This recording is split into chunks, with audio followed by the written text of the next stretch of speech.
हरे कृष्णा। श्रीमद् भागवतम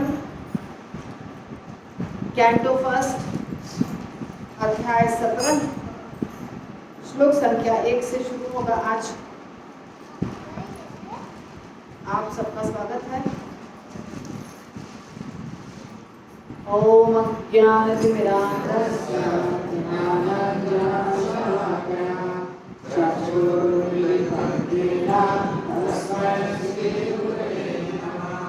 श्रीचैतन्यमनोभीष्टं स्वामिनं येन भूतले स्वयं रूपा गदामयं ददाति स्वपदान्तिकं वन्देऽहं श्रीगुरो श्रीयुतागमनं श्रीगुरो लक्ष्मणश्च श्रीरूपां साग्रजातं शरणागतं तं सजीवं साद्वैतं सावधूतं परिजनासहितं कृष्णचैतन्यदेवं श्रीराधाकृष्णपादान्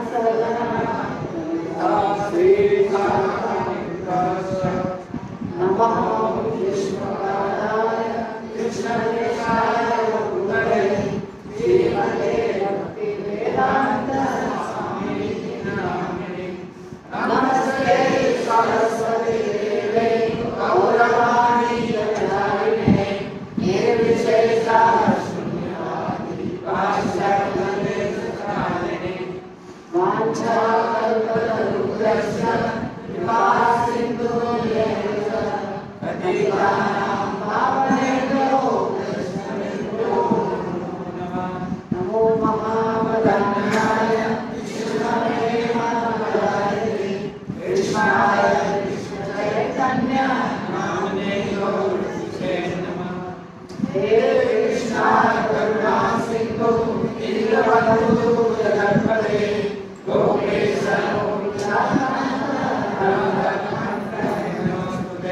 तप्त कांचन गौरांगी राधे वृंदावनेश्वरी विश्वानुसुते देवी प्रणमामि हरिप्रिये।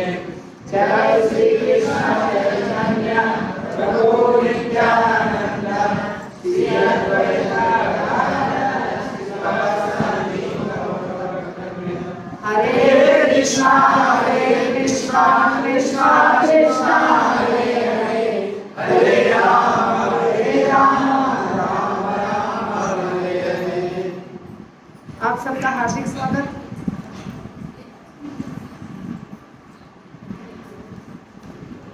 अध्याय 17 नाम है कली को दंड तथा पुरस्कार। ओम नमो भगवते वासुदेवाय। ओम नमो भगवते वासुदेवाय। ओम नमो भगवते वासुदेवाय।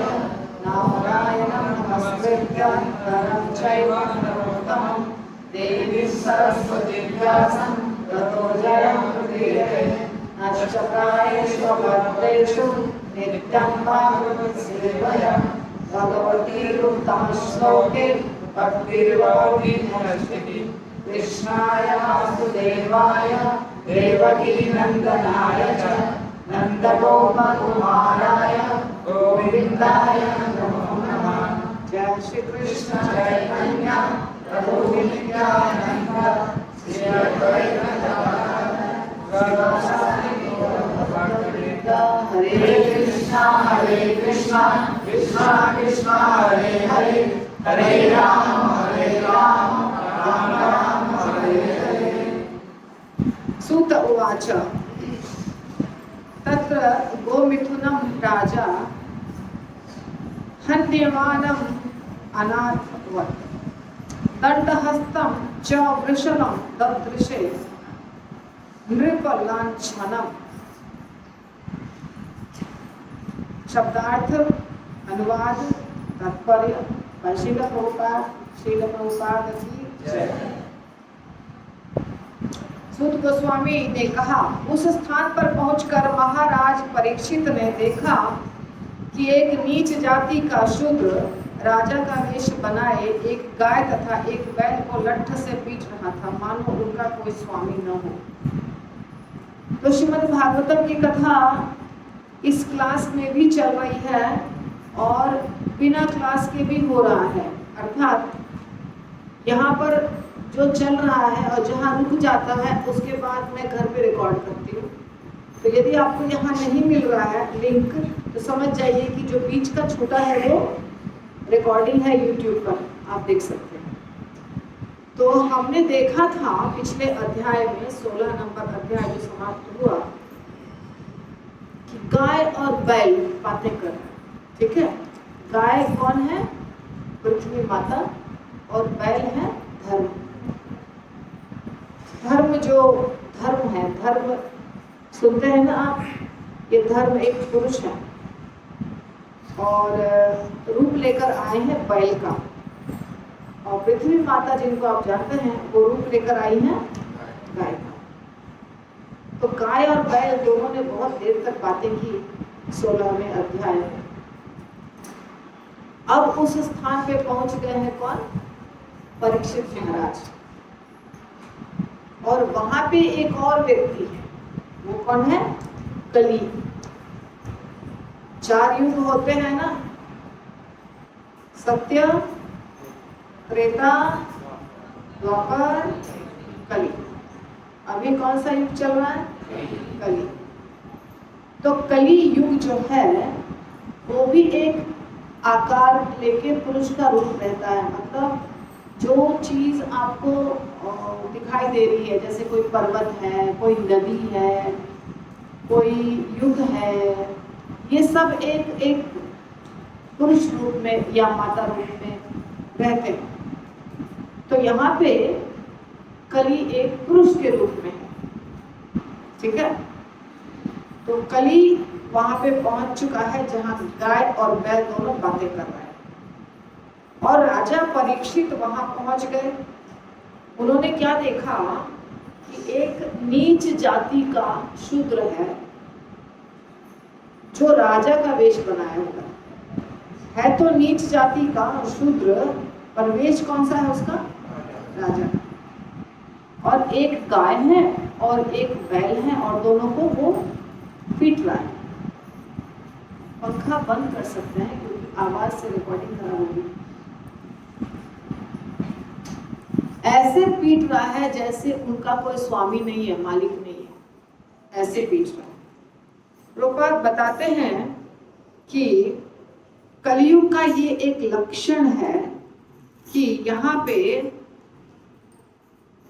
निम्न जाति का शूद्र, अर्थात किसी भी जात में जन्म लिया हो लेकिन अगर वो धर्म का पालन नहीं करता है, संस्कार नहीं है उसमें, शास्त्रों का ज्ञान नहीं है उसमें, तो उसे शूद्र ही कहा जाएगा।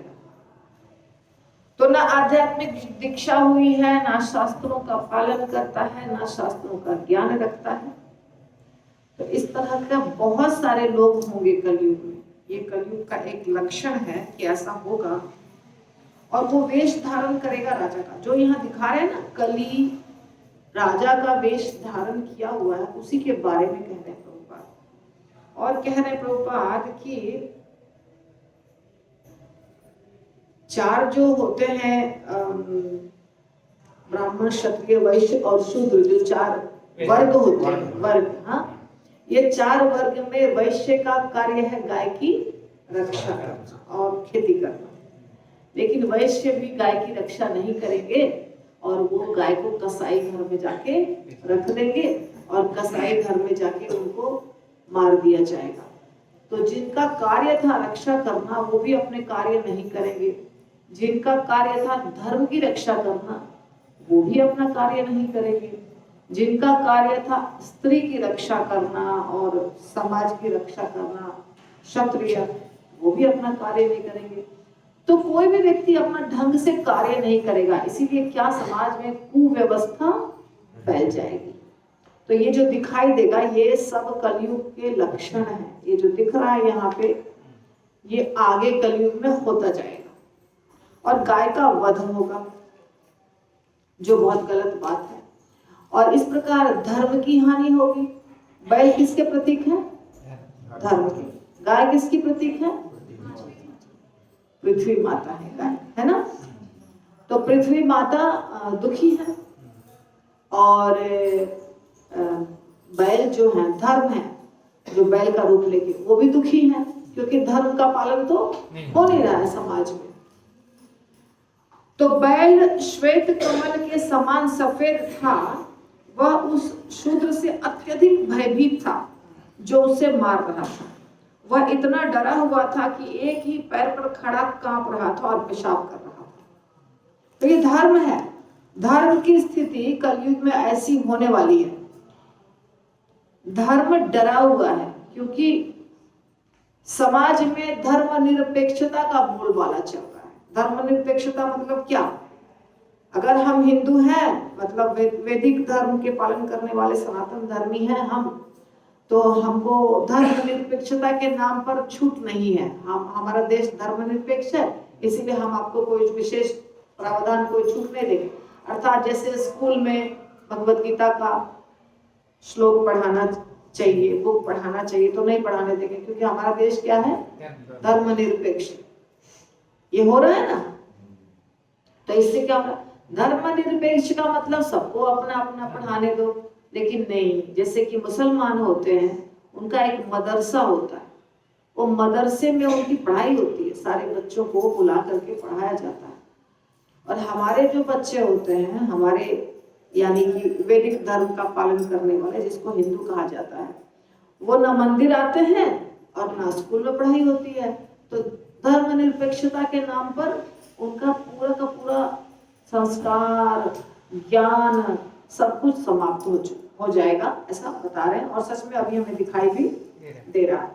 तो धर्म जो है वो क्या हो जाएगा? एकदम मर जाएगा, करीब करीब वो मर जाएगा। ऐसे ही धर्म के पास 4 पैर होते हैं, 4 में से 3 तो टूट चुके हैं, एक ही पैर पर वो खड़ा है। वो डर रहा है और डर के मारे पेशाब कर रहा है, ऐसा बता रहे हैं कि डर के मारे वो कांप रहा है धर्म, क्योंकि उसकी वैल्यू कहीं भी समाज में नहीं है, तो कमजोर हो गया है बिल्कुल। तो ऐसा बता रहे हैं यहाँ पे। और फिर यद्यपि गाय उपयोगी है क्योंकि उससे धर्म प्राप्त किया जा सकता है, दुहा जा सकता है, किंतु अब वह दीन और बछड़े से रहित हो गई है। आजकल बहुत जगह गाय को अब नॉर्मल तरीके से दुहा जाता है, मशीन से दुहा जाता है। जैसे नेचुरल वे है कि गाय को बछड़ा जो है वो गाय के सामने बछड़ा आना चाहिए, थोड़ा सा दूध पीना चाहिए, थोड़ा सा दूध पी करके और लोग दूहते हैं एक्चुअली। लेकिन अब थोड़ा भी दूध नहीं पिलाना उसको, बिल्कुल मशीन से दूध दूह लेना, ये चल रहा है। इसलिए यहाँ बता रहे हैं कि बछड़ा रहित हो गई है। गाय क्या हो गई है? गौ माता बछड़ा रहित। यहाँ पर दूध दूहने का मतलब बताया जा रहा है कि धर्म को निकालना, दूध यानी धर्म को निकालना, एक तरह से ये एनालॉजी है। तो गाय की अवस्था असहाय है, गाय बछड़े रहित हो गई है और पांव भी नहीं है उनके 3 पांव धर्म के नहीं है। उनके जो भी पांव है उनके ऊपर शूद्र क्या कर रहा है? प्रहार कर रहा है। और आंखों से आंसू बह रहे हैं और दुखी और कमजोर हो गई है। और खेत की थोड़ी सी घास के लिए लालायित है। थोड़ी घास जो खाने के लिए चाहिए गौ माता को, वो भी उसको नहीं मिल रहा। जो यहाँ बताया गया है, जो व्यासदेव जी ने 5000 साल पहले ये जो ग्रंथ लिखा है, वो तो अभी सब हमको दिखाई दे रहा है। गौ की हत्या, गौ का मांस हिंदू खाते हैं और एक्सपोर्ट करते हैं गाय का मांस, और रेस्टोरेंट में मिलता है, पुणे में भी मिलता है। आप लोगों ने देखा है? आप नहीं जाते हैं, जब बड़े बड़े मॉल में जाइएगा, जैसे दोराबजी है, दोराबजी मॉल देखा है? कितने लोगों ने देखा है दोराबजी? दोराबजी मॉल जो कैंप में है, उसमें ग्राउंड फ्लोर पे ये सब ग्रोसरीज मिलती है, जैसे चावल, दाल, सब्जी वगैरह। फर्स्ट फ्लोर पे जाइए तो पूरा नॉनवेज है, और वहाँ रेस्टोरेंट भी है, अर्थात कॉफी बार टाइप का, कॉफी बोलते हैं ना जैसे जहाँ पे कॉफी पीते हैं बैठ के, इस टाइप का वो भी है, स्नैक्स वगैरह। वहां तरह तरह के मांस बिक रहे हैं, सुअर का, गाय का, क्या क्या क्या क्या लिखा है शीशे के डब्बे में, मतलब शीशे का बना हुआ है, उसमें अलग अलग मांस लगा लगा के स्टिकर बिकता है, सजा करके बिकता है। तो गाय का मांस बड़े आराम से लोग खाते हैं। और जो आप फिल्म स्टार्स वगैरह को देखते हैं, फिल्म इंडस्ट्री का, उनको अगर देखिएगा तो वो तो जो जो सांप बिच्छू खाते हैं चाइना में और कहाँ कहाँ, वो सब ये लोग भी खाते हैं, इंडियंस भी। तो ये स्थिति हो गई है। तो जो व्यास देव जी ने लिखा है वो गलत नहीं लिखा है, वो तब लिखे थे और वो अभी एकदम चारों तरफ दिख रहा है, इसमें कोई आश्चर्य की बात नहीं है, जिनको हम माता कहते हैं। जबकि हम बचपन से गाय पर लेख लिखते आए हैं ना, बच्चे सब गाय पे लेख लिखते थे, हम लोग भी सब लिखे हैं। और उसमें गाय के द्वारा कितना आपको, वैसे भी धर्म को छोड़ भी दीजिएगा तो भी गाय से कितनी उपयोगी चीजें मिलती हैं, सब कुछ फायदेमंद ही है उनका। गौ माता का जब वो जिंदा रहती है तब से लेके मृत्यु होने के बाद भी हर चीज उपयोग में लाई जाती है, और समाज के लिए बहुत अच्छा। ऐसा नहीं कि कोई भी चीज, गोबर लीजिए, गोमूत्र लीजिए, दूध लीजिए, दही बनाइए, घी बनाइए,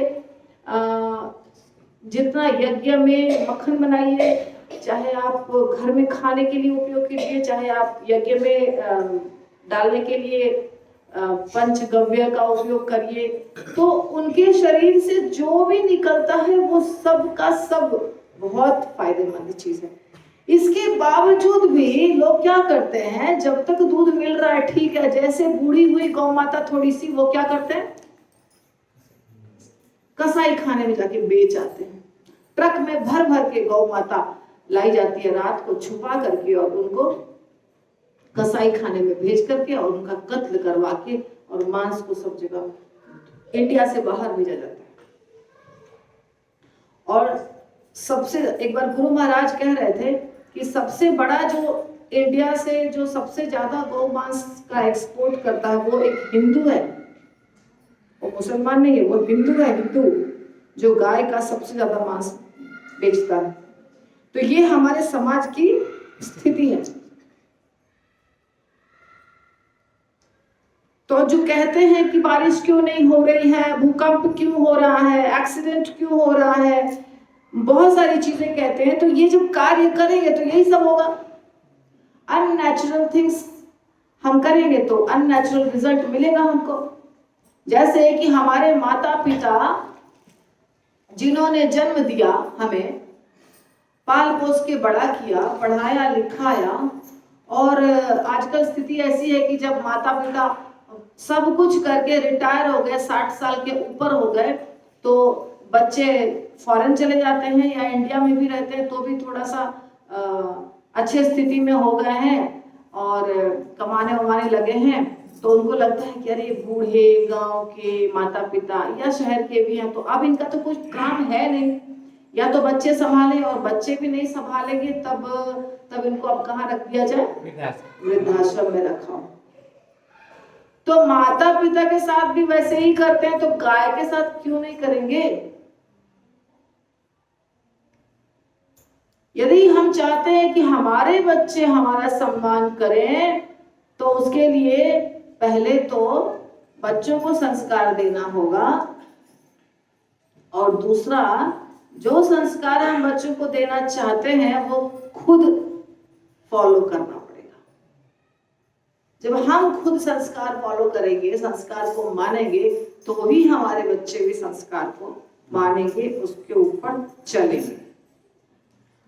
तो ये जो हो रहा है समाज में, धर्म की हानि, गौ माता के ऊपर अत्याचार, इससे समाज और नीचे पीछे गर्त में, गड्ढे में जाएगा और जाएगा। जितना ज्यादा होगा उतना ज्यादा जाएगा। देखिए, बारिश होगा तो अनाज होगा, और बारिश कैसे होगा? यज्ञ होने से, है ना। भगवान ने भगवत गीता में कहा है बारिश कैसे होगी? यज्ञ होने से। यज्ञ क्या है? जो यज्ञ पहले होता था वो तो है ही यज्ञ, लेकिन जपा यज्ञ, संकीर्तन यज्ञ। तो बारिश भी होगी तभी जब यज्ञ होगा। जब गाय पे अत्याचार होगा, धरती माता पे अत्याचार होगा, समाज में कहीं हरि नाम नहीं होगा, कहीं पूजा या नहीं होगा, यज्ञ नहीं होगा, तो न पृथ्वी माता अनाज देंगी, ना इंद्र देवता बारिश देंगे, कुछ भी नहीं होगा सही समय पे। अभी आप बताइए, इतना एडवांस हो गया है, इतना एडवांस हो गई है दुनिया, बहुत चीजें हो रही है, अमेरिका ये कर रहा है और रशिया ये कर रहा है, सब कुछ सुनते हैं। इतनी बड़ी बड़ी बिल्डिंग्स बनी हुई है पुणे में, करोड़ों रुपए का, करोड़ों का ना। और अगर बारिश नहीं हो तो, और बारिश किस मनुष्य को ताकत है करने की? किसी मनुष्य के पास ताकत है कि बारिश करा दे? वो है नहीं। अर्थात आपका सारा मेहनत बेकार। यदि वर्षा नहीं हुई तो करोड़ों करोड़ों की संपत्ति बेकार। तो मनुष्य कितना भी होशियारी कर ले, देते हैं देवी देवता और भगवान ही, और उनकी कृपा के बिना कुछ भी संभव नहीं है। और उनकी कृपा कैसे होगी? जब उनकी स्तुति होगी, जब उनका गुणगान होगा, जब धर्म के रास्ते पे हम चलेंगे। अब धर्म के रास्ते पे हम नहीं चलेंगे, ना पवन देवता हवा देंगे, ना इंद्र देवता बारिश देंगे, ना धरती माता अनाज देंगी, ना फल होगा, ना फूल होगा। हो गया। कब तक तुम फैक्ट्री पर जिंदा रहोगे? देख लो चला करके। फैक्ट्री से कपड़े बना लो, मशीन बना लो, प्लास्टिक के सब कुछ बना लो, लेकिन खाना तो पड़ेगा अनाज ही। भोजन पेट में क्या जाएगा? अनाज ही। उसके लिए तो अनाज ही चाहिए ना, उसके बिना तो काम चलेगा नहीं। और ये जो बेसिक रिक्वायरमेंट है, ये धर्म से आता है, ये गौ माता से, धरती से। तो गौ माता अगर नाराज है या धर्म अगर नाराज है, धर्म की हानि हो रही है, तो उन्नति का सवाल ही नहीं उठता है, संभव ही नहीं है। तो गौ माता रो रही हैं, उनको घास भी नहीं मिल रहा है थोड़ा सा खाने के लिए, उसके लिए भी परेशान है। ये सच बात है। प्रभुपाद बार बार कहते हैं कि हर व्यक्ति को गाय रखना चाहिए। ठीक है, बड़े शहर में संभव नहीं है, लेकिन छोटे जगह पे संभव है गाय को रखना। और छोटे जगह पे, गांव में खास करके खेती भी संभव है। कम से कम आपको शुद्ध सब्जियां मिलेंगी और शुद्ध दूध मिलेगा, फल भी मिलेगा, अनाज भी मिलेगा, तो तबीयत ठीक रहेगी। अभी जो तब सबकी तबीयत खराब है, तुरंत हॉस्पिटलाइज होते हैं, उसमें कितने हजारों हजार रुपए लग जाते हैं, उसका कारण क्या है? खाने का गलत तरीका, जीवन जीने का गलत तरीका। समय पे सोना नहीं, समय पे खाना नहीं, एक्सरसाइज करना नहीं, सब कुछ धर्म से संबंधित है। तो सब गलत तरीका से क्या होता है? सिस्टम पूरा बिगड़ जाता है।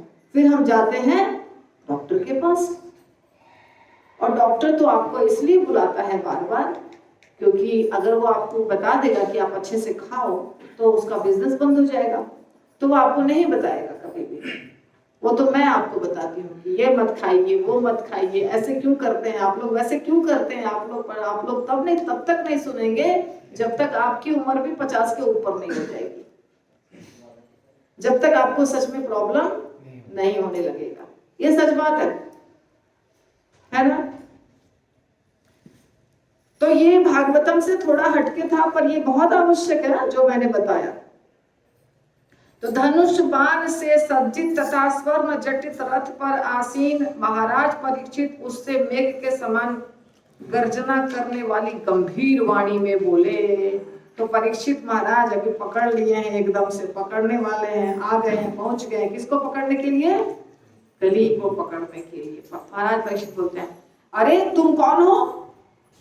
तुम हो कौन? तुम बलि प्रतीत हो रहे हो, फिर भी तुम उन असहायों को मारने का साहस कर रहे हो जो मेरी शरण में है। वेश से तुम देवतुल्य पुरुष बने हुए हो, किंतु अपने कार्यों से तुम द्विज क्षत्रियों के नियमों का तिरस्कार कर रहे हो। तो परीक्षित महाराज ने कली को पकड़ लिया सीधे कली को, और बोला, कौन हो तुम? अपना परिचय दो।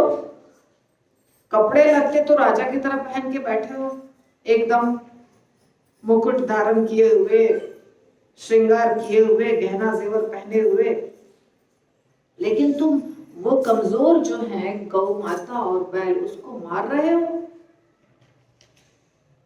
तुम क्षत्रिय के नियमों का तिरस्कार कर रहे हो, और वो तो मेरी प्रजा है। जैसे प्रजा में इंसान होते हैं, हम लोग जैसे देश के वासी हैं, इंसान हैं, हमारे लिए बहुत सारे नियम है कि हमें कोई मारेगा तो उसके ऊपर कोर्ट में केस होगा, वो जेल जाएगा। होता है कि नहीं होता? बताइए। आपको कोई मारेगा तो उसके ऊपर कितना लंबा केस चलेगा? आप पुलिस में रिपोर्ट करेंगे ना। तो गाय क्या इंसान, गाय क्या समाज की एक इकाई या प्रजा नहीं है? देश की, समाज की, राजा की प्रजा नहीं है? वो भी तो प्रजा है। तो उसको कैसे मार दिया? और आश्चर्य की बात ये कि सलमान खान ने एक हिरन को मारा तो उसके ऊपर इतना लंबा केस चला, और रोज रोज गायों को मारा जा रहा है तो उसके ऊपर तो कोई केस नहीं चल रहा है। आश्चर्य की बात है ना। इतने गौ का वध हो रहा है, उसके ऊपर तो मैंने नहीं सुना है कि केस चल रहा है। तो कैसे, ये कैसे हो सकता है? हिरन से तो ज्यादा इंपॉर्टेंट गाय है, होना चाहिए ना केस। पकड़ के उसको वैसे ही मारना चाहिए जैसे गाय को मारा। तो कली ने पकड़ा, कली को परीक्षित महाराज ने पकड़ा, और अरे मूर्ख, क्या तुम इस निर्दोष गाय को मारने का दुस्साहस इसलिए कर रहे हो कि भगवान कृष्ण तथा गांडीवधारी अर्जुन नहीं रहे? तो कृष्ण भगवान चले गए लीला समाप्त करके, और कृष्ण भगवान के जाने के बाद कली क्या हो गया? अपना पूरा हाथ पैर सारा फैला दिया है, पूरा अपना विस्तार कर लिया है।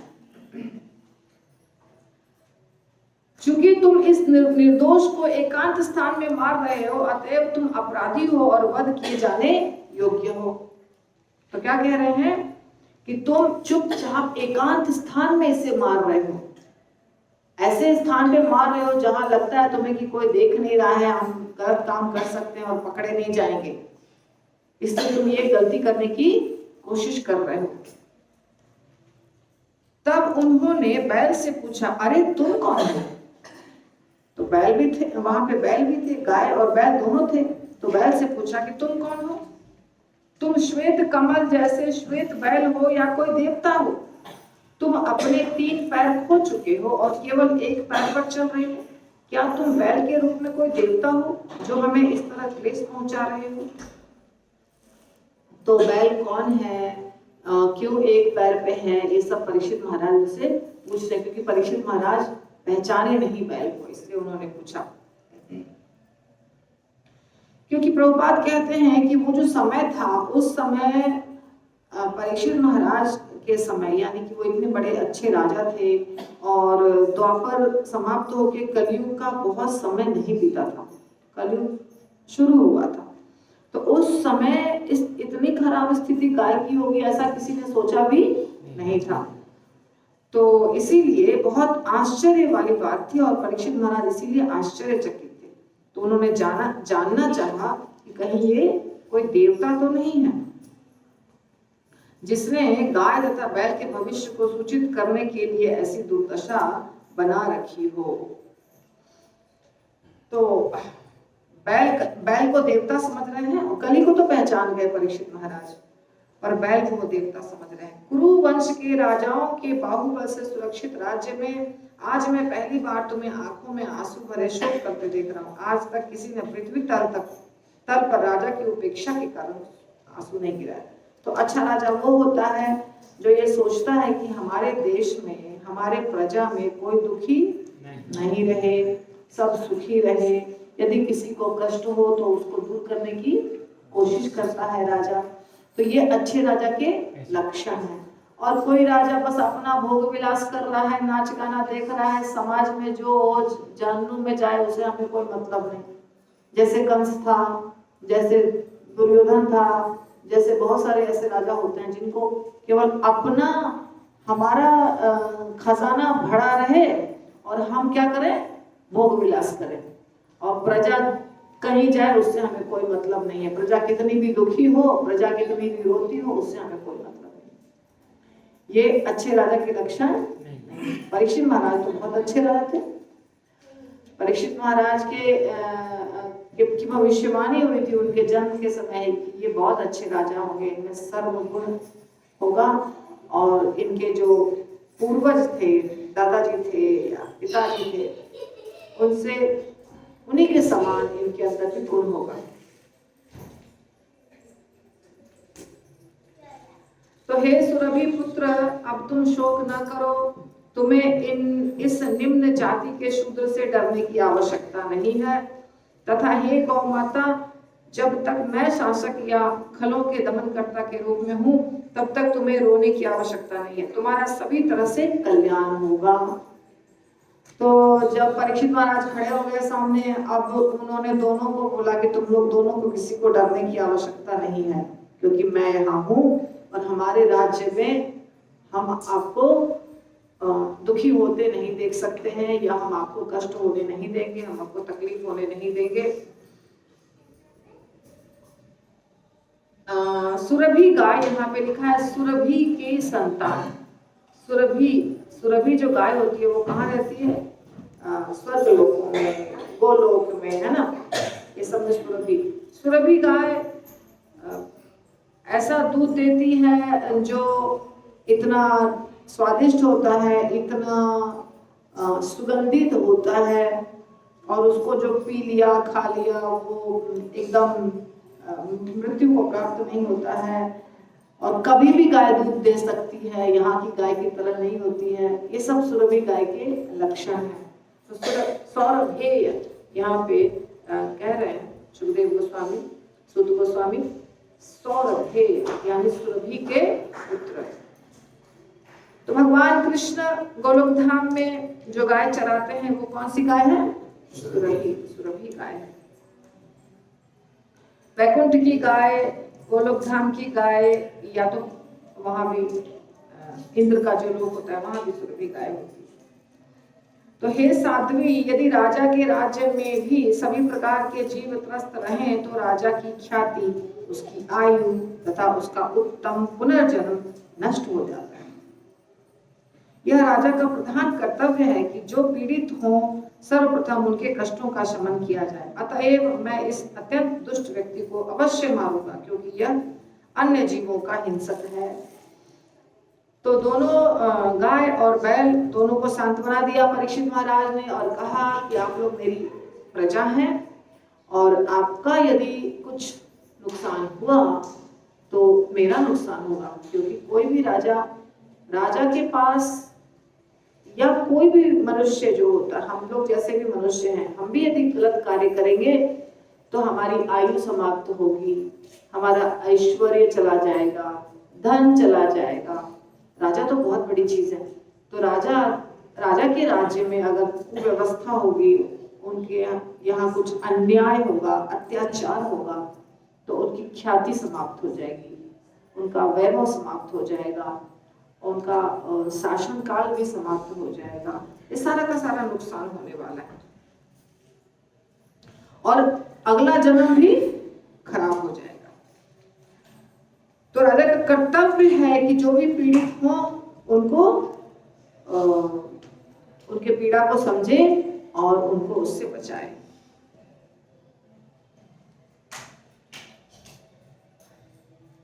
उन्होंने बैल को बारंबार संबोधित करते हुए इस तरह पूछा, हे सुरभि पुत्र, तुम्हारे 3 पांवों को किसने काट लिया है? उन राजाओं के राज्य में जो भगवान कृष्ण के नियमों के आज्ञाकारी हैं, तुम्हारे समान कोई दुखी नहीं है। हे बैल, तुम निरपराध हो और अत्यंत ईमानदार हो, अतएव मैं तुम्हारे कल्याण की कामना करता हूँ। कृपया मुझे अंग भंग करने वाले दुष्ट के बारे में बताओ, जो पृथा के पुत्रों के यश को कलंकित कर रहा है। तो बैल से बोल रहे हैं, महाराज परीक्षित, तुम्हारे पांवों को किसने काटा? अब पांव क्या है? जो धर्म के 4 पांव होते हैं, है ना? धर्म के 4 पांव त्रेता में, सतयुग में थे। सतयुग में स्वयं भगवान कृष्ण बताते हैं कि स्वयं मैं ही था धर्म। धीरे धीरे पांव कटते कटते कलयुग आते आते क्या हो गया?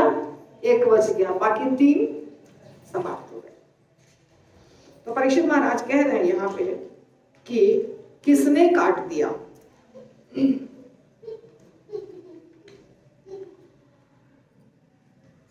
अब किसने काटा? हम कथा को आगे देखते हैं कि कैसे बातचीत होती है दोनों के बीच में। तो हे बैल, तुम निरपराध हो, तुमने तो कोई अपराध किया नहीं है, अत्यंत ईमानदार भी हो, तो मैं चाहता हूं कि तुम्हारा कल्याण हो। तो जिसने भी ये कार्य किया है उसका नाम बताओ, तो मैं उसको देखूंगा, उसको सजा दूंगा। पृथा के पुत्र को, पृथा यानी कुंती माता का खानदान चल रहा है, तो उनके यश को कौन कलंकित कर रहा है? जो कोई भी निरपराध जीवों को कष्ट पहुंचाता है, उसे चाहिए कि विश्व में जहां कहीं भी हो मुझसे डरे। दुष्टों का दमन करने से निरपराध व्यक्ति को स्वतः लाभ पहुंचता है। उस समय, जिस समय राजा परीक्षित थे, उस समय कोई ये सब जो अलग अलग देश आप सुनते हैं, ऑस्ट्रेलिया, अमेरिका, इंग्लैंड, ऐसा कुछ नहीं था। उस समय पूरी धरती क्या थी? भारत भूमि। इसीलिए, और धरती के बाहर भी बहुत दूर दूर तक है, तो भारत भूमि था। और भारत भूमि, पूरे भारत भूमि पर परीक्षित महाराज जाते थे जहाँ भी इच्छा होती थी, और वहाँ छोटे छोटे राजा होते थे, और सारे राजा परीक्षित महाराज को या युधिष्ठिर महाराज को, जो मेन राजा होते हैं, उनको टैक्स देते थे। तो इस प्रकार व्यवस्था एक जगह से, हस्तिनापुर से समूचे पृथ्वी पर होती थी।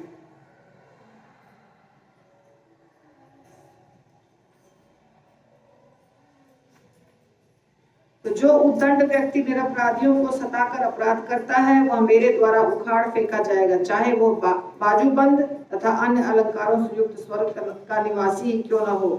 परीक्षित महाराज बहुत स्ट्रांगली बात कर रहे हैं कि मैं छोड़ूंगा नहीं, जो व्यक्ति तकलीफ देगा मेरे प्रजा को, उसको मैं छोड़ूंगा नहीं, उसको मैं सजा दूंगा, ऐसे बता रहे हैं परीक्षित महाराज। हाँ, चाहे वो कोई हो, क्योंकि अभी कली क्या है? कली पूरा गहना जेवर पहना हुआ है, कली एक राजा के रूप में। इसलिए कह रहे हैं परीक्षित महाराज, चाहे वो अलंकारों से सुशोभित कोई स्वर्ग का वासी क्यों न हो, उसको भी मैं नहीं छोड़ूंगा यदि कोई अपराध करेगा तो। शासक का परम धर्म है कि कानून पालन करने वाले व्यक्तियों को सभी प्रकार से संरक्षण प्रदान करे, और जो सामान्य दिनों में जब आपातकाल नहीं रहता, शास्त्रों के अध्यादेशों से विपत हो जाते, उन्हें दंड दे।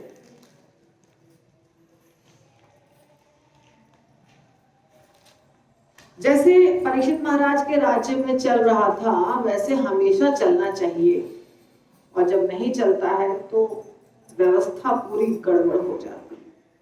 जैसे आजकल का ही समय है, जब तक हमारे देश के अभी के प्रधानमंत्री जो आए हुए हैं नहीं थे, तब तक कितना डर लग रहा था सबको। आप खुद ही बताइए, कुछ साल पहले की बात है, डरे हुए थे ना। जहां देखो वहां आतंकवादी का बोलबाला, पुणे में भी बॉम्ब ब्लास्ट।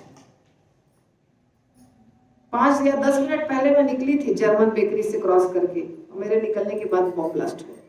थर्सडे का क्लास था मेरा, याद है मुझे, जर्मन बेकरी पुणे। मैं निकली थी, मैं उसको क्रॉस किया, और उस दिन मुझे लेट हो गया, नहीं तो मैं वही टाइम पे क्रॉस करती। भगवान, उस दिन मुझे लेट हो गया, क्योंकि गाड़ी जो थी मेरी पार्किंग में अंदर घुसी हुई थी, निकालने में मुझे लेट हो गया। किसी को बुलाया, उसकी 4 व्हीलर निकलवाया, फिर मैंने अपना निकलाया। 10-5 मिनट लेट हो गया मुझे, 10 मिनट। तो मैं निकल के आ गई वहां से क्रॉस करके, और बाद में मैं जब लौटने लगी तब मुझे पता चला कि सब रास्ता बंद है, क्योंकि जर्मन बेकरी में ब्लास्ट हुआ है। तो मुंबई में ब्लास्ट, पुणे में ब्लास्ट, दिल्ली में ब्लास्ट, जहां देखो वहां ब्लास्ट ही ब्लास्ट चल रहा था ना। अब हिम्मत है ब्लास्ट करने की किसी को? चैन की बंसी बजा करके हम सोते हैं, क्यों? क्योंकि राजा, देश को चलाने वाला व्यक्ति ईमानदार है। तो जब राजा ईमानदार होगा तो आप सो सकते हैं चैन की नींद। और अगर हमारे देश का राजा, देश का शासन चलाने वाला व्यक्ति बेईमान है, करप्ट है, तो संभव है? तो कोई भी युग हो, भगवान जो कहते हैं कि धर्म संस्थापनार्थाय संभवामि युगे, धर्म की स्थापना करने के लिए मैं आता हूं। कुछ गलत है? आप स्वयं देखिए, जब भगवान आए थे रामचंद्र जी, तो रावण कितना आतंक मचा के रखा हुआ था। अगर रावण को छोड़ दिया जाता, भगवान नहीं आते, तो क्या देश, पूरे धरती की या पूरे ब्रह्मांड की स्थिति क्या होती थोड़े समय के बाद? तो भगवान आए, भगवान कृष्ण जब आए तो वही हालत थी। पृथ्वी माता गई थी प्रार्थना करने के लिए कि बचाइए, हमारे पृथ्वी पर बहुत भार हो गया, तो वही हालत थी। तो कृष्ण भगवान आए। तो कोई भी युग हो, धर्म जब तक नहीं रहेगा, समाज में धर्म नहीं रहेगा, घर में धर्म नहीं रहेगा, संस्कार नहीं रहेगा, नियम नहीं रहेंगे। होता है ना एक नियम, सुबह उठने का, रात को सोने का, कितना बजे खाने का है, कितना बजे किसी को काम पे जाने का है, कितना बजे बच्चे को स्कूल जाने का है। ये सब कुछ नियम होता है कि नहीं होता है? घर में बताइए, होता है ना नियम? यदि हम सोचे कि जरूरत नहीं है नियम पालन करने की, कोई भी आवश्यकता नहीं है, तो फिर क्या होगा? अगर हम नियम को पालन करना छोड़ दें तो व्यवस्था चलेगी घर की, समाज की, देश की। तो ये जो नियम है ये धर्म से ही आता है।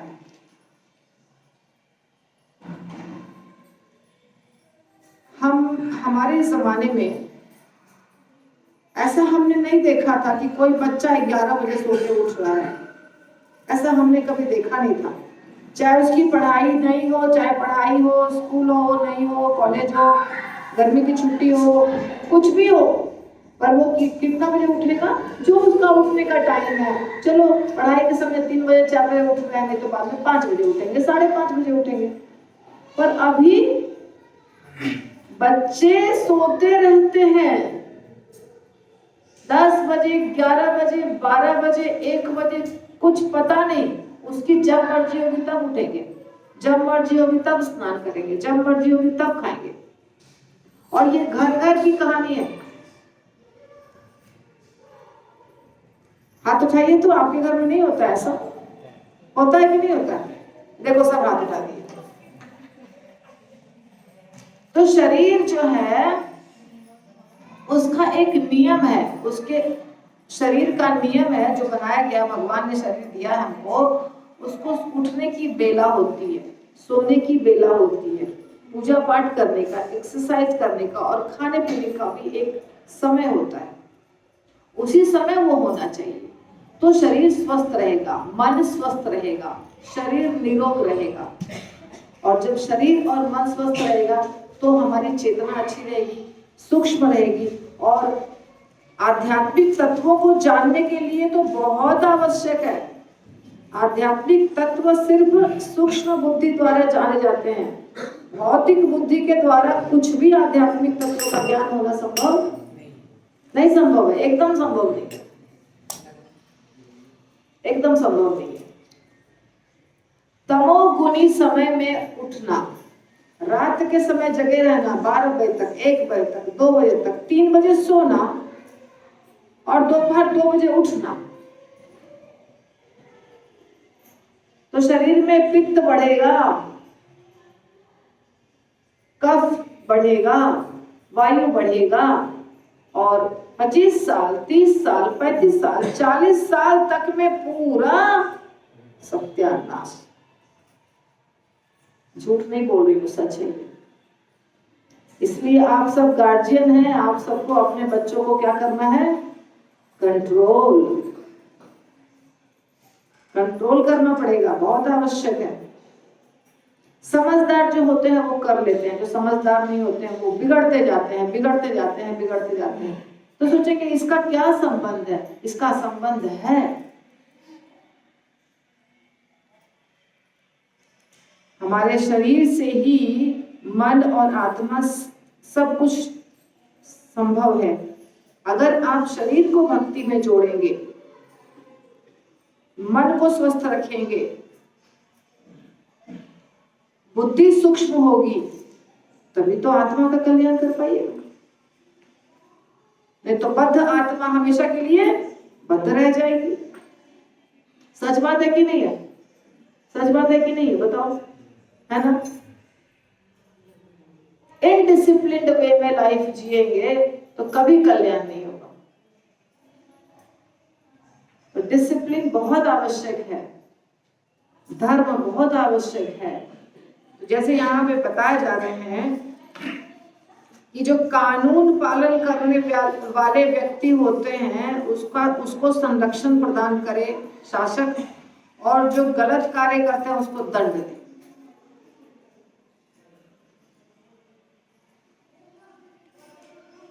शास्त्रों के अध्यादेशों से विपत्त हो जाते हैं, उन्हें दंड दे।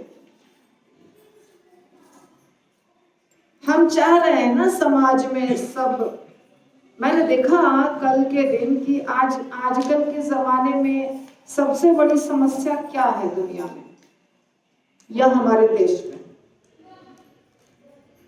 तो 10 पॉइंट 15 पॉइंट 5 पॉइंट ऐसे सब गूगल पे दिख रहा था। उसमें एक पॉइंट था बेरोजगारी, एक पॉइंट फाइनेंशियल सिचुएशन जो है वो खराब है, हमारी आर्थिक स्थिति खराब। एक पॉइंट था स्त्रियों की सुरक्षा खतरे में, स्त्रियों की सुरक्षा खतरे में। क्यों है स्त्रियों की सुरक्षा खतरे में? क्या कारण है? संस्कार की कमी, संस्कार की कमी।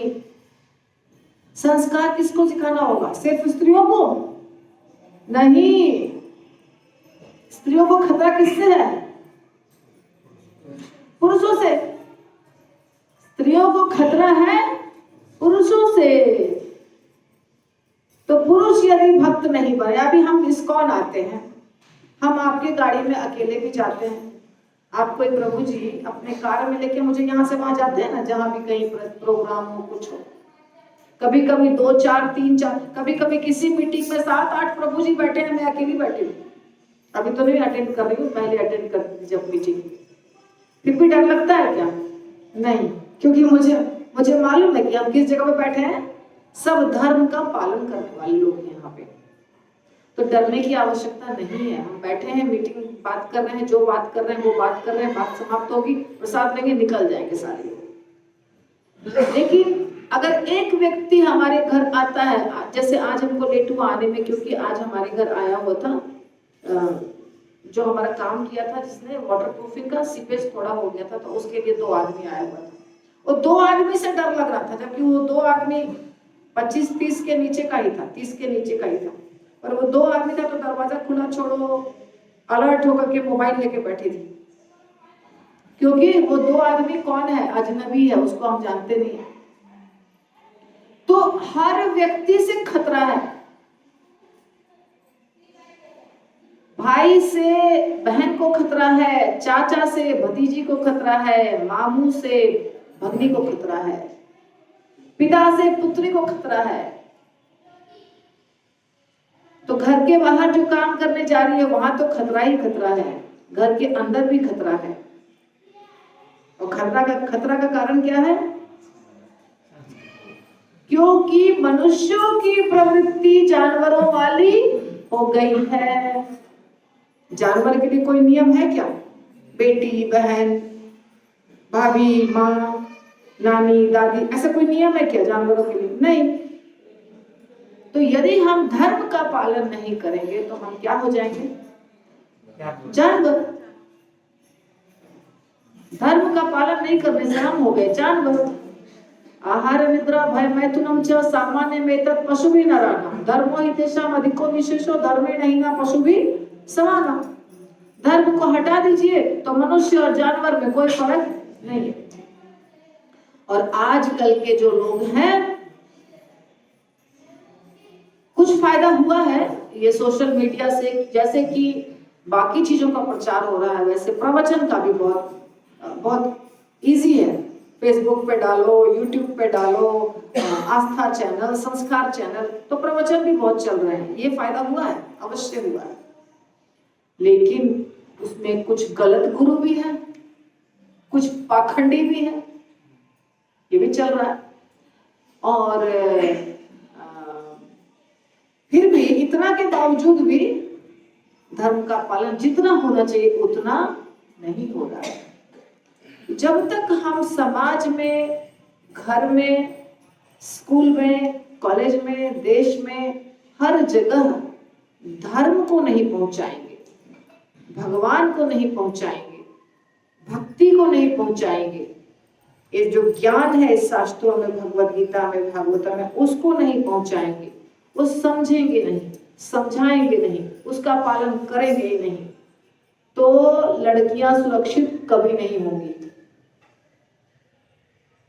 कभी संभव नहीं है कि लड़कियां सुरक्षित रहेंगी या समाज सुरक्षित रहेगा। समाज को सुरक्षित रखने के लिए धर्म को लाना ही पड़ेगा, दूसरा ऑप्शन अपने पास नहीं है।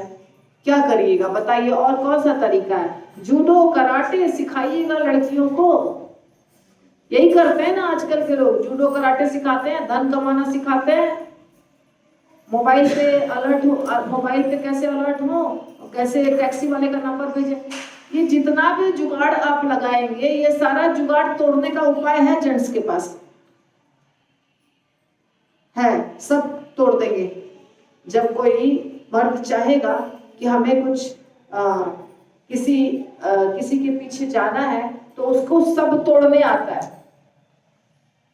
लेकिन यदि आप अपने बच्चे को संस्कार देंगे, अच्छे से कपड़ा पहनना, अच्छे से बोलना, लड़कों को अच्छे से सिखाना, कैसे तुम्हें, देखो क्या बता रहा है भागवतम, क्या बता रहा है भगवत गीता, कैसे तुम्हें नाम जप करना चाहिए, कैसे तुम्हें प्रसाद ग्रहण करना चाहिए, कैसे तुम्हें पढ़ना चाहिए शास्त्रों को, और यदि विवाह करना है तो कैसे जीवन जीना है, ये सब संस्कार देंगे तो फिर कोई खतरा नहीं।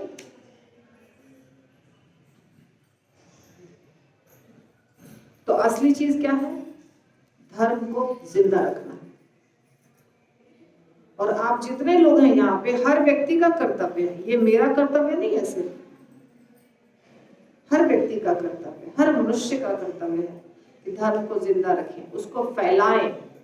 हमारे गुरु महाराज इतना मेहनत कर रहे हैं, प्रभुपाद ने इतना मेहनत किया, और बहुत सारे लोग हैं जो धर्म का प्रचार करने की कोशिश कर रहे हैं, धार्मिक व्यक्ति हैं दुनिया में।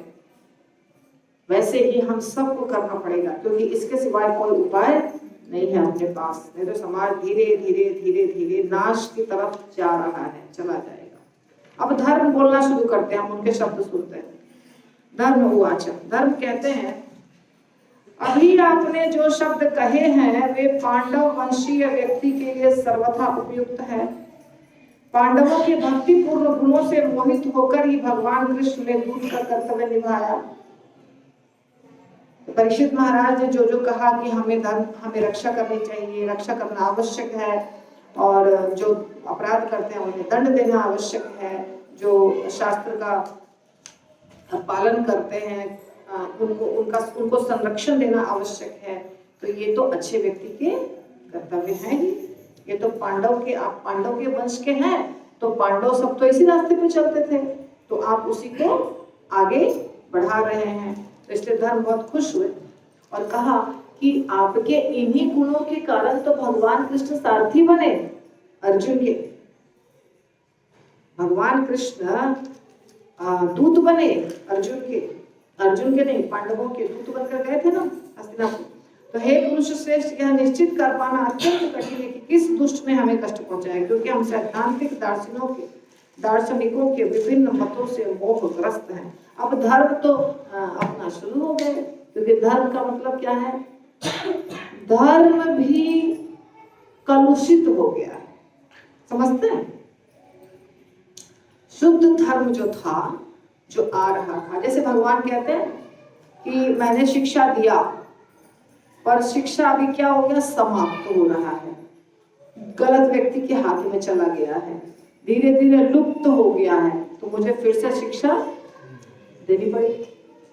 कहते हैं ना भगवान, वैसे ही धर्म कह रहे हैं यह निश्चित कर पाना अत्यंत कठिन है कि किस दुष्ट ने हमें कष्ट पहुंचाया। पूछा ना, तुम्हारे 3 पैर किसने तोड़ा?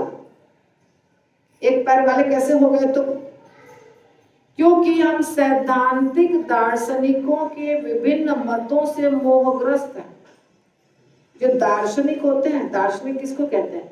फिलोसोफर्स, इंग्लिश में, हिंदी में दार्शनिक। जो मुनि होते हैं, जो तर्क करते हैं, जैसे अभी हम लोग मानते हैं कि भगवान और हम एक जैसे हैं, पर भगवान बहुत बड़े हैं और हम बहुत छोटे, अचिंत्य भेदाभेद तत्व है ना। इसी तरह शंकराचार्य का अलग मत है, जो शंकराचार्य को फॉलो करते हैं उनका अलग मत है। फिर उसी प्रकार और आजकल ही जो आप देखते हैं कुछ अलग अलग नाम, मैं बोलना नहीं चाहती हूँ, अलग अलग गुरु है ना, अलग अलग नाम है, उनका अलग अलग कुछ मत चलता है। और ये जो बुक्स होती है, फिलॉसफी की बुक्स होती है, दर्शन शास्त्र, उसमें बहुत बड़े बड़े दार्शनिक हैं जो हमारे मत को, जैसे हमारा मत है उसको वो काट देंगे, अपना मत स्थापित करेंगे, फिर उसके मत को कोई और काट देगा, वो अपना मत स्थापित करेगा, फिर उसके मत को कोई और काट देगा। ऐसे अलग अलग प्रकार के मत सिद्धांत को स्थापित करना और दूसरे के सिद्धांत को काटना, और जो स्थापित करेगा उसको अपना सिद्धांत तर्क के आधार पर प्रूफ करना पड़ेगा कि मैं सच बोल रहा हूँ। ये है दर्शन शास्त्र। तो आप तो सीधे साधे भक्त हैं, आप सारे, आप तो हाँ चलो भगवान है, कृष्ण है, राधा रानी है, वृंदावन है, प्रणाम करो, पूजा करो, दिया जलाओ, बाबा जप करो, यही पता है आपको, है ना। और बहुत अच्छी बात है कि ये पता है, लेकिन अगर दर्शन शास्त्र के दुनिया में घुसिएगा तो पागल हो जाइएगा। कोई कहेगा हम मरे, आत्मा भी खत्म, जैसे शरीर खत्म वैसे आत्मा भी खत्म। कोई कहेगा हम भगवान है, कृष्ण भी एक मनुष्य था, भगवान बन गया तो हम भी भगवान बन जाएंगे। कोई कहेगा इस दुनिया में अंतिम सत्य 0 है। कोई कहेगा हम भगवान में विलीन हो जाएंगे, कुछ समय के बाद हम योगा करेंगे, सिद्धि प्राप्त करेंगे, या हम बैठ करके प्राण को त्यागेंगे, यहाँ से निकालेंगे आत्मा को यहाँ से, और जाके विलीन हो जाएंगे।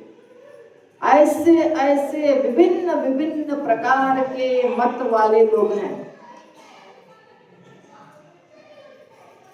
और ये सिंपल नहीं है, ये दर्शन शास्त्र पूरे सृष्टि में, पूरी दुनिया में, धरती पर हर यूनिवर्सिटी में इसकी पढ़ाई होती है, और इसमें बहुत बड़े बड़े विद्वान हैं, इस शास्त्र के बहुत बड़े बड़े विद्वान हैं, और इसकी पढ़ाई होती है हर कंट्री में, हमारे देश में हो या जितने देश है, हर देश में फिलोसोफर्स हैं। अब आप कहिएगा मुझे कैसे मालूम? क्योंकि मैं फिलोसफी की स्टूडेंट हूँ, इसलिए मुझे मालूम है, मैंने भी पढ़ाई की है भक्ति में आने के पहले। तो दर्शन शास्त्र इतना बड़ा शास्त्र है कि उसमें कहाँ उलझ जाइएगा, निकल नहीं पाइएगा। तो धर्म जो स्वयं बैल के रूप में है, वो कह रहे हैं कि उनके विभिन्न मतों से मैं मोहग्रस्त हूं, मुझे समझ में नहीं आ रहा है क्या हो रहा है। आप समझे? भगवान की भक्ति रह गई एक अलग दूर में और बाकी सब चीज चालू है। सीधा सीधा धर्म क्या है? अगर श्रीमद् भागवतम को मानेंगे तो सीधा सीधा भगवान कहते हैं, अर्जुन उद्धव जी को कहते हैं मैं भगवान हूं। कृष्ण कहते हैं सीधा मैं भगवान हूं, मेरी पूजा करो, मुझे छोड़ के दुनिया में कुछ सत्य है ही नहीं। भगवद गीता में भी यही कहते हैं भगवान कि मैं भगवान हूं, मेरी पूजा करो, कहते हैं ना, मेरा ध्यान करो। और यहां तक कि कृष्ण भगवान कहते हैं कि कोई भी तपस्या है, कोई भी चीज है, जब तप जो भी ले लो, यदि किसी को मेरे से प्रेम नहीं हुआ तो सब बेकार। तो ये शुद्ध भक्ति है। लेकिन जो लोग तर्क करना चाहते हैं उनको शुद्ध भक्ति अच्छी नहीं लगती। वो किसी न किसी चीज को लेकर के बहस करते रहेंगे, कितना भी समझा दीजिए उनको समझ में आने वाली चीज नहीं है शुद्ध भक्ति। तो ये धर्म स्वयं कह रहे हैं, सभी प्रकार के द्वैत से इनकार करने वाले कतिपय दार्शनिक यह घोषित करते हैं कि मनुष्य स्वयं ही अपने सुख दुख के लिए उत्तरदायी है। अन्य लोग कहते हैं दैवी शक्तियां इसके लिए जिम्मेदार है। कुछ लोग ऐसे हैं जो कहते हैं कर्म जिम्मेदार है, और जो निपट भौतिकतावादी है वे मानते हैं कि प्रकृति ही इसका परम कारण है। ये धर्म बता रहे हैं कि कैसे कैसे दार्शनिक अलग अलग बात कह रहे हैं। कुछ दार्शनिक क्या कह रहे हैं ये देखिए, इसको अगर आप डिटेल में जाना चाहेंगे तो बहुत लंबा हो जाएगा, लेकिन हमें सिर्फ पॉइंट्स देखने हैं, क्योंकि हमने अभी देखा कि दार्शनिक के विभिन्न मतों से धर्म क्या है, खुद ही परेशान है। तो धर्म कह रहे हैं, बैल कह रहे हैं कि कुछ लोग कहते हैं कि मनुष्य स्वयं जिम्मेदार है अपने दुष्कर्म के लिए या अच्छे कर्म के लिए। कुछ लोग कहते हैं देवतागण जो है, दैवी शक्तियां जो है वो जिम्मेदार है। कुछ लोग कहते हैं कि कर्म जिम्मेदार है। कुछ लोग कहते हैं कि प्रकृति जिम्मेदार है। तो अलग अलग जतमत ततपथ, ये सुना है? जतपथ ततमत, ऐसा कुछ सुना है आप लोगों ने? जितना मत उतना पथ। कुछ लोग ऐसे कहते हैं कहीं से भी जाओ जाएंगे तो वहीं पे, कहीं से भी जाओ जाएंगे तो भगवान के ही पास। ये बात सत्य भी है और सत्य नहीं भी है। कैसे? सब जो देवी देवता हैं, मनुष्य भी हैं, गुरु भी हैं, सब तो कृष्ण से ही निकल के आए हैं। तो ये बात तो सच है कि सब कृष्ण के ही संतान है, परंतु किसी को भी फॉलो करने से कृष्ण के पास नहीं पहुंचेंगे। ये सत्य नहीं है। सत्य है? नहीं। यान्ति देवव्रता देवान पितॄन यान्ति पितृव्रता भूतानि यान्ति भूतेज्या यान्ति मद्या जिनो अपि मां। भगवान क्या कहते हैं? देवताओं की पूजा करोगे, देवताओं के पास जाओगे। पितरों की पूजा करोगे, पितरों के पास जाओगे। भूतों की पूजा करोगे, भूतों के पास जाओगे। मेरी पूजा करोगे, मेरे पास आओगे। तो जतमत ततमत कैसे चलेगा? हम मान लीजिए शिव जी की पूजा करेंगे, शिव जी की, बहुत बड़े देवता हैं, तो शिव जी से प्रेम करते हैं हम, शिव जी की पूजा करते हैं। तो जब हमारी मृत्यु होगी तो चेतना में शिव जी रहेंगे ना, तो हम जाएंगे कैसे कृष्ण के पास? हम कहाँ जाएंगे? शिव जी के पास जाएंगे। सच बात है कि नहीं बताओ? ये अलग बात है कि शिव जी हमको प्रेरणा देंगे कृष्ण की भक्ति करो, शिव जी हमको बुद्धि देंगे कि कृष्ण की भक्ति करो। पर चाहे 10 जन्म के बाद, चाहे 100 जन्म के बाद, अगर कृष्ण के पास जाना है तो कृष्ण की भक्ति ही करनी पड़ेगी। तो जतमत ततपथ का ये होता है कि आप कुछ भी करेंगे तो उसका काउंट है, और आप कुछ भी करेंगे, किसी भी देवी देवता का की पूजा करेंगे तो अंत में आपको बुद्धि हो जाएगी कि हम कृष्ण की भक्ति करें, ये फायदा है। अंत में बुद्धि हो जाएगी, करते करते करते करते समझ में आ जाएगा कि ये सब में जो इतना हम दिल से कर रहे हैं, बहुत कुछ हो गया, बहुत धन आ गया, बहुत संपत्ति आ गया, बहुत भोग कर लिया, अब तो शुद्ध भक्ति करें, ये समझ में आ जाएगा, ये फायदा है। तो धर्म भी परेशान इसीलिए है क्योंकि अलग अलग तरीके से सब लोग बातें करते हैं और अलग अलग पथ हैं। तो यहाँ पे हम समाप्त करेंगे कथा को, परंतु प्रश्न के लिए उत्तर के लिए आप लोग स्वतंत्र हैं, जितना मिनट पूछिएगा मैं बताऊंगी और बाद में हम रोक देंगे। नहीं, प्रश्न उत्तर यदि किसी का प्रश्न है, यस प्रश्न है तो बंद मत करिए, बाद में बंद करिए। हाँ बोलिए प्रभु जी, प्रश्न क्या है?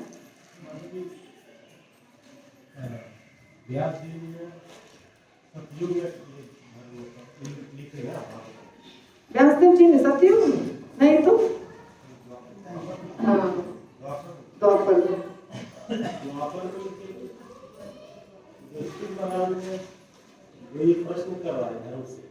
युधिष्ठिर महाराज नहीं कर रहे, परीक्षित महाराज कर रहे। नहीं, कली शुरू था ना तब। जैसे भगवान कृष्ण थे ना, तो भगवान कृष्ण के समय ही समय हो गया था कली के प्रवेश का। कली प्रवेश किया था लेकिन ठीक से प्रवेश नहीं किया था, लेकिन जैसे ही भगवान कृष्ण गए कली पावरफुल हो गया। उस समय रुका हुआ था, भगवान कृष्ण थे इसीलिए कली रुका हुआ था, पर भगवान कृष्ण गए और कली फुल फ्लेजेड एंट्री हो गई उसकी। इस समय प्रभाव दिखा नहीं पा रहा था, भगवान कृष्ण के समय कली प्रभाव दिखा नहीं पा रहा था। ऐसा बताया गया है कि जब तक भगवान रहेंगे कली का प्रभाव नहीं हो सकता है, भगवान के जाते ही कली का प्रभाव। इसीलिए जब अर्जुन आता है युधिष्ठिर के पास, युधिष्ठिर महाराज जब पूछते हैं तो अर्जुन बोलता है ना कि भगवान के जाने के चलते भगवान के गए हैं और अब स्थिति बहुत खराब हो गई, तो हमको सबको अब जाना पड़ेगा। सब घर छोड़ छोड़ करके चले गए।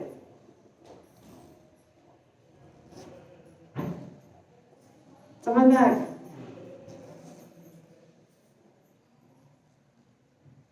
मतलब वो बॉर्डर लाइन होता है ना, भगवान कृष्ण का आना और जाना, 125 साल ही भगवान थे यहाँ, 125 साल।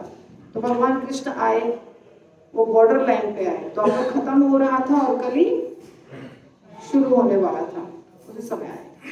जैसे ही भगवान गए कलयुग पावरफुल हो गया तुरंत। भगवान 125 साल थे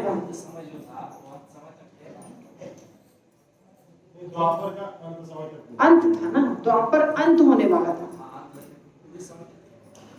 हाँ, द्वापर के अंत तक भगवान थे।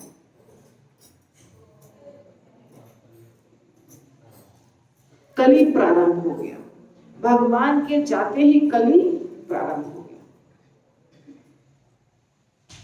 दिखाई दिया परीक्षित महाराज को अभी, पर ये चर्चा होने लग गई कि भगवान जैसे ही जाएंगे समय खराब हो जाएगा, ये चर्चा होनी शुरू हो गई। और कोई प्रश्न? से 4 पैर बोलते माता जी आप के, उसमें 3 जो खत्म हो गए, उसमें स्पष्ट नहीं समझ में आया। वो स्पष्ट नहीं, वो स्पष्टीकरण तो आप आगे बढ़ते जाएंगे। बात जैसे 4 स्तंभ बोले हैं धर्म के, हाँ वही, जैसे दया, तत्व, सत्य और अहिंसा, तो ये ठीक है। वो 3 जो पैर उसके टूट गए थे धर्म के, वो उसमें कौन, वो कौन बचा, है? बचा कौन था? इसके लिए आपको आगे जाना पड़ेगा, पढ़ के तभी समझ में आएगा। अभी तक तो चर्चा नहीं हुई है। अभी चर्चा हुई है क्या? ये जब आगे बढ़ेंगे तो चर्चा होगी कि कौन बचा है, कौन चला गया। ठीक है,